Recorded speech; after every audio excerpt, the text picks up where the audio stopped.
Bom dia a todos. Meu nome é Jessé Máximo Pereira, sou professor da Universidade Federal de Minas Gerais e, juntamente com o professor Emerson de Biagi, da Universidade Estadual de Campinas, iremos apresentar comunicação oral intitulada Marco Padilha, Memórias e Principais Idiosincrasias Temáticas e Estéticas da sua produção musical. Antes, a gente gostaria de agradecer a Ampon e a Faculdade de Artes da Universidade Federal do Amazonas pela oportunidade e também parabenizá-los pela iniciativa da realização desse congresso mesmo de forma remota e online. Essa comunicação tem por objetivo revelar as principais características temáticas e estéticas encontradas na obra do compositor Marco Padilha. Inicialmente, é apresentada uma biografia do compositor, trazendo de forma resumida alguns episódios importantes de sua trajetória. Posteriormente, são relatados aspectos do estilo de suas composições, as influências de grandes artistas, sobretudo do compositor Almeida Prado, e a sua busca pela originalidade. As conclusões apresentadas são resultantes, sobretudo, de uma entrevista com Padilha, realizada por mim durante a fase da elaboração da tese, da minha tese, intitulada O Concerto para Viola e Orquestra de Marco Padilha, Estudo Técnico Interpretativo. Marco César Padilha é compositor, pianista, professor e relações públicas. Nasceu na cidade de Campinas, no estado de São Paulo, no dia 21 de novembro de 1955. Seus principais professores foram Orlando Fagnani, Isabel Mourão e Almeida Prado. E foi sob a orientação do seu primeiro professor, Fagnani, que o Padilha compôs sua primeira obra, uma suíte floral. Uma suíte infantil para piano solo, voltada para iniciantes, e tem na sua estrutura 6 movimentos. Entre os anos de 1978 e 1980, Padilha realizou aperfeiçoamento em piano e teve aulas de interpretação de estilos com Isabel Mourão em São Paulo. Em 1979, criou-se o curso de graduação em música na Unicamp, com as modalidades composição e regência, e Padilha integrou, então, a primeira turma de composição do Instituto de Arte, sob a orientação de Almeida Prado. Bom, assim como acontece com parte dos compositores, Padilha também teve dúvidas se a carreira daria sustento na sua vida. Então, das dificuldades impostas por esse contexto socioeconômico, surgiu a identificação com a carreira de relações públicas. E aí, em 1980, ainda no segundo ano do bacharelado em composição na Unicamp, ele ingressa no curso superior de comunicação social, bacharelado em relações públicas na PUC de Campinas, realizando, então, concomitantemente os 2 cursos até o final do ano de 1983. Em 1984, no mês de dezembro, ocorreu a colação de grau da classe de composição e, no dia seguinte, realizou-se um concerto de formatura com a participação da Orquestra Sinfônica Municipal de Campinas, no Teatro Interno do Centro de Convivência Cultural em Campinas. E nessa ocasião, foi estreada sua primeira obra para orquestra sinfônica, chamada Mitos, Poema Sinfônico número 1. Uma obra concebida como seu trabalho de conclusão de curso e dedicada a Almeida Prado, que mais tarde teve seu nome modificado para Mitos, Cena Sinfônica número 1. Em 1986, Padilha foi convidado para dar aulas de História da Música e atuar também como coordenador artístico do Conservatório Musical de Campinas. E a partir ainda do segundo semestre desse mesmo ano, 1986, ele foi convidado para substituir Almeida Prado na Faculdade Santa Marcelina, em São Paulo, onde lecionou composição, história da música, orquestração e música contemporânea também durante 6 anos.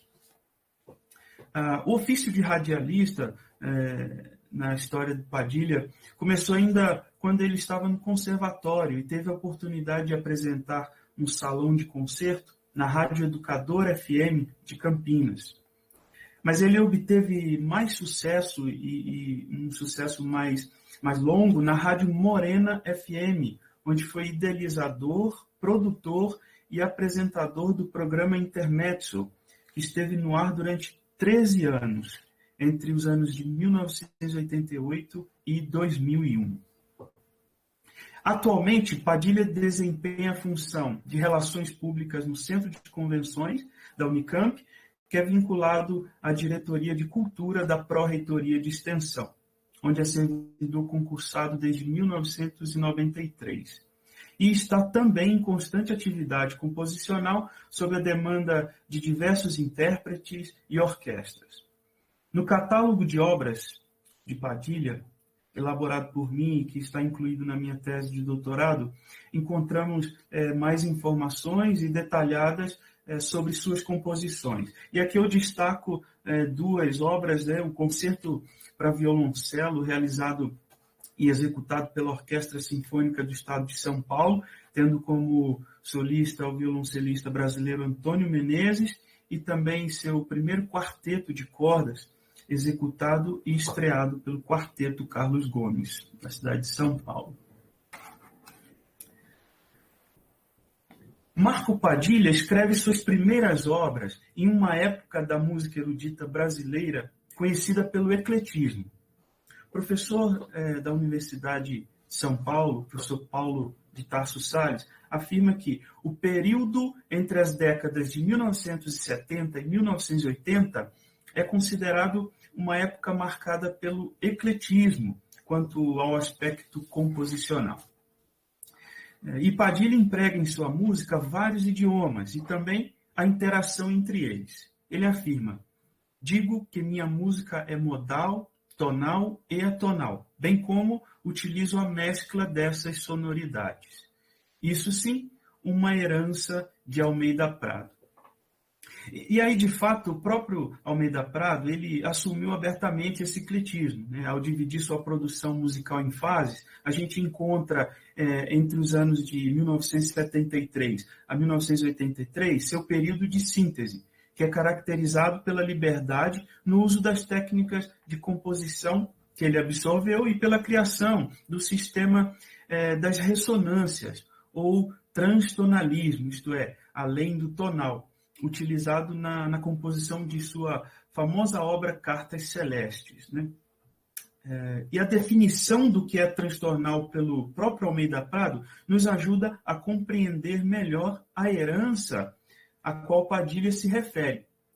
Almeida Prado dizia: o transtonal refere-se a uma mistura de serial com atonal e com tonal. É o uso livre das ressonâncias, com alguns harmônicos usados de maneira consciente e outros como notas invasores. Para denominar sua liberdade composicional, o Almeida Prado também emprega um termo chamado pós-modernismo.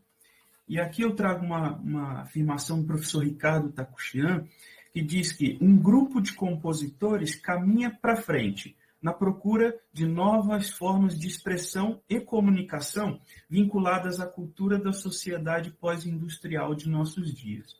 São compositores que compreendem o inexorável destino das artes, sempre em busca de novos caminhos, sem, contudo, romper com a rica tradição que lhes deve fornecer um suporte. E a esse fenômeno, Lyotard chamou de pós-moderno.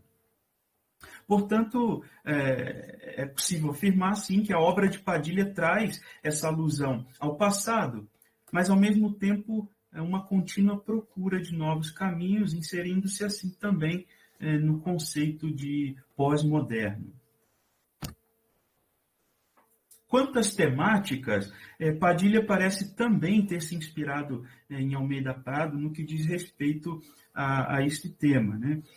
Na obra do Padilha, a gente encontra as temáticas livre, ecológica, afro-brasileira e mística.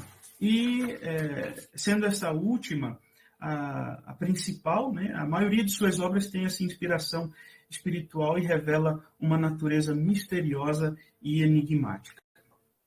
Poetas, filósofos, mestres da música e até compositores de jazz têm contribuição fundamental na construção do pensamento estético de Padilha e no desenvolvimento também das características dramática e questionadora da sua obra. No que diz respeito aos aspectos composicionais, Padilha afirma: minha música tem grandes pilares sonoros, semelhante às catedrais góticas, e exala um secreto mistério quase abissal. E essa afirmação ela vai de encontro com o pensamento de Boulanger, Nadia Boulanger, que foi professora de Almeida Prado em Paris, professor de Padilha, em que ela afirma, né, de acordo com Pereira, numa citação do seu artigo, a aplicação dos princípios da arquitetura na música foi representada por conceitos básicos da pedagogia de Boulanger. O mais importante deles foi la grande ligne, um termo que ela usou para descrever o desenvolvimento estrutural da obra ao longo do tempo.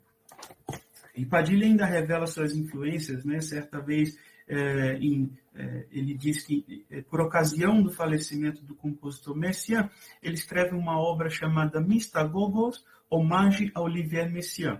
Ele diz: penso num tema de Verlaine, para continuar minha série de homenagens ligadas à música francesa, em deferência às sonoridades do mestre Messiaen e ao rigor dos ensinamentos de Nadia Boulanger, que herdei de meu professor brasileiro. Menos de 3 minutos. Ok. No que se refere ao uso da harmonia em suas obras, Padilha relata: minha maneira de compor não tem um rigor de harmonia tradicional e também não estou preocupado com os termos técnicos e acadêmicos. Ela é bem intervalar e contrapontística. Uso acordes de sétima sem resolução, acordes que aparecem de súbito, como um grande pilar sonoro. Estão espalhados em minha obra o tempo todo. Quanto à originalidade, apesar de todas essas influências, Padilha sempre buscou delinear seu próprio caminho. E Almeida Prado já reconhecia o estilo de Padilha ainda muito cedo, né? Certa vez, no ano de 2004, em uma entrevista, quando perguntado se reconhecia sua influência no trabalho de seus alunos, Almeida Prado declarou: não, eu procuro fazer com que rapidamente o aluno seja ele mesmo. Por exemplo, o meu melhor aluno de composição, do qual muito me orgulho, foi Marco Padilha. Ele ainda tem poucas obras, porém todas excelentes. Na última obra dele que eu ouvi, um concerto para viola, ele é divinamente ele mesmo. Seguindo para uma afirmação, resumindo, né, o que Padilha fala a respeito dessa originalidade, ele diz: sempre procurei traçar um caminho muito próprio. Minha harmonia, meus contornos melódicos e minha adoração pelos trítonos e segundas menores. A minha rítmica não os segue, é muito plana. Agora, é bom observar que minha música é muito contrapontística, um traço que se delineou com o tempo. Bom, chego à conclusão, e as conclusões obtidas desse trabalho nos mostram que Padilha figura, sim, como um importante compositor de sua geração. Descrevemos como as dificuldades inerentes à carreira musical o levaram a investir em outras áreas, como as relações públicas e o radialismo. Apesar disso, em um ato de resistência e determinação, a sua produção cresceu e ainda cresce de maneira regular, sendo requisitada e reconhecida por estudiosos, intérpretes, instituições do Brasil e de muitos outros países, através das participações em festivais, premiações e encomendas. Constatamos também que Padilha apresenta mecanismos próprios na manipulação de elementos básicos da música, como harmonia, melodia e ritmo. Todavia, ele não rompe totalmente ao empregar formas e gêneros do passado. A gênese de sua obra tem influências artísticas diversas, como de poetas, filósofos e compositores, contudo, são constantes em seu pensamento estético a busca pela originalidade e pelo traçado de seu próprio caminho. Aqui seguem as referências. E, novamente, muito obrigado a todos.